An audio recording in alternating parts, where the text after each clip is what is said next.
Je m'appelle Gilbert Bararamna, je suis réalisateur togolais, lauréat de la bourse de développement organisée par Togo Créatif lors du festival du film européen. Donc, mon projet s'appelait Entre-temps les ambitieux. Cette bourse m'a été d'une grande utilité parce que j'en avais besoin pour partir en immersion en fait, dans le milieu sur lequel j'écrivais en fait, le film. Parce que le film parlait d'un peuple qui se trouve à plus de 400 km de Lomé. Donc il fallait pour les besoins scénaristiques que je sois sur le terrain pour essayer de côtoyer ce peuple, puisque je parle de leur culture, de leur danse. Donc, il fallait que je sois au plus près d'eux pour savoir exactement de quoi est-ce que je parle et est-ce que c'est vérifié ou non ce que je suis en train d'écrire. Donc grâce à cette bourse, j'ai pu me déplacer, aller là-bas. J'ai passé pratiquement un mois et à côtoyer les gens tous les jours et à améliorer ce que j'avais déjà. Le projet s'appelait à la base Les Ambitieux, mais ça a dû changer. Et aujourd'hui, ça porte le nom de la danse du destin. Ça parlait de la danse, d'un groupe de petits agriculteurs qui quittent un village très reculé du Togo et se retrouvent à Abidjan, dans la capitale, pour participer à l'un des plus grands concours de danse contemporain qui puisse exister. Donc la danse du destin, parce qu'il s'agit là d'aller danser pour sauver le village qui justement est en manque d'eau potable. Donc pour eux, tout se joue sur cette danse. Cette danse qui signifie pour eux beaucoup de choses et qui lie le destin de tout un village par cette danse. Donc d'où le nom, la danse du destin, pour lui donner une dimension plus grande, plus importante. Les coproducteurs, il faut savoir que j'en ai présentement 3 sur le projet. Et à la base, quand je venais participer à l'atelier, j'étais avec Marcelin Bossou, qui est le producteur togolais. Et au fur et à mesure que l'atelier évoluait et tout, et après le pitch, et que j'ai remporté le prix, il y a Axel Guillot, le producteur français, qui s'est intéressé au projet. Et avec lui et Marcelin, on a retravaillé le projet. Et de fil en aiguille, il a dit, bon, il faudrait lui donner une dimension plus mondiale, plus grandiose que ce que je vois. D'où le projet se tourne entre le Togo et la Côte d'Ivoire.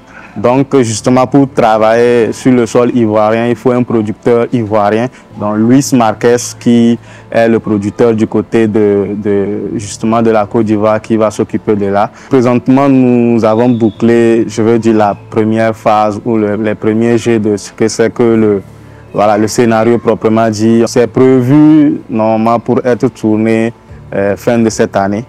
Voilà, c'est-à-dire à partir de mi-novembre, début décembre pour être tourné. Et pour l'instant, les productions sont à pied de pour pouvoir réunir les fonds nécessaires pour que le projet puisse se faire. Je suis Egom Ama, réalisateur. J'ai remporté la bourse de développement en documentaire. C'est la première fois d'avoir une bourse. Et d'habitude, quand on développe nos projets, c'est à nos propres frais. Je ne me suis jamais rendu compte qu'une bourse pour le développement était quand même quelque chose d'important. Ça m'a permis de ne pas toucher à mes économies, mais d'avoir un peu plus de moyens pour aller sur le terrain comme je veux, trouver du matériel pour le repérage, faire mon teaser et aussi du moyen pour pouvoir contacter certaines personnes ressources et autres.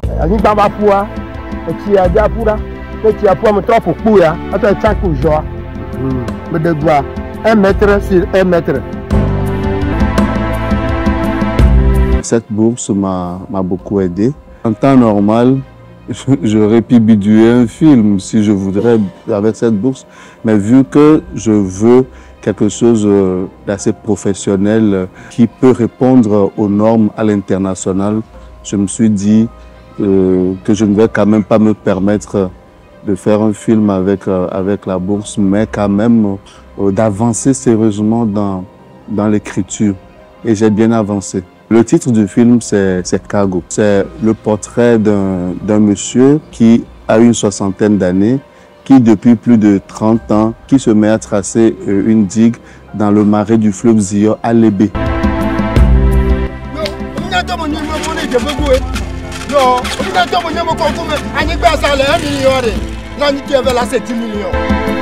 Le repérage m'a permis de contacter certaines personnes ressources. La prochaine principale étape actuellement, c'est de trouver des coproducteurs pour pouvoir commencer le tournage.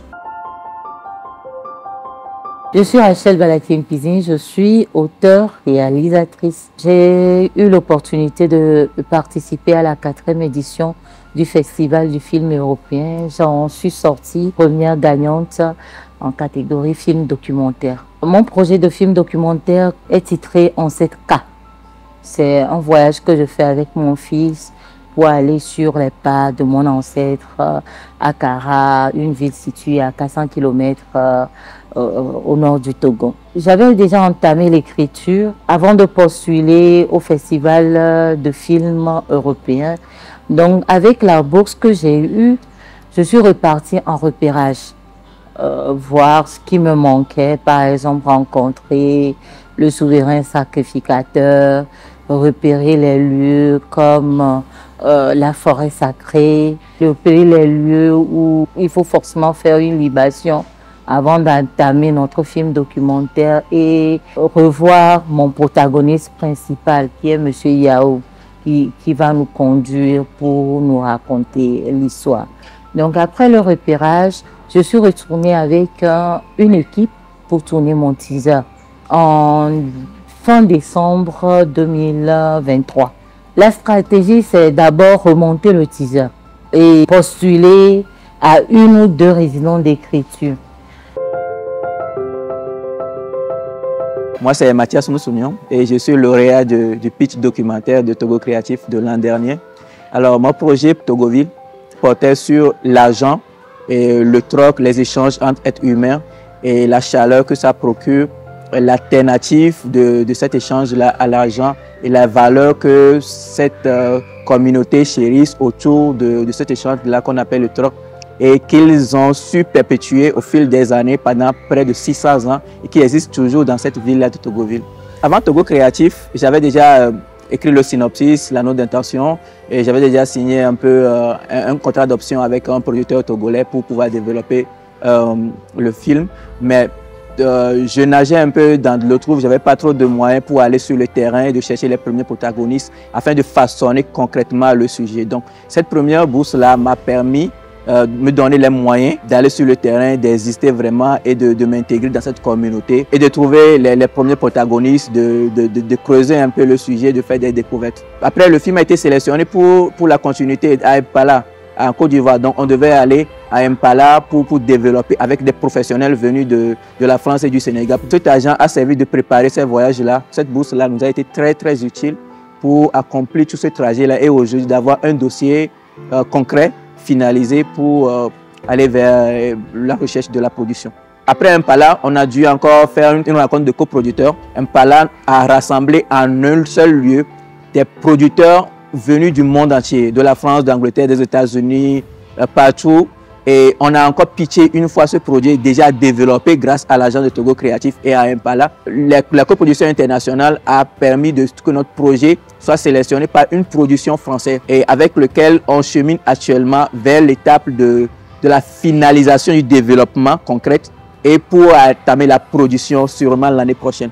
Donc actuellement, on a déjà le calendrier, on a déjà la date de finalisation du dernier développement et le calendrier de tournage jusqu'au montage, jusqu'à la sortie du film.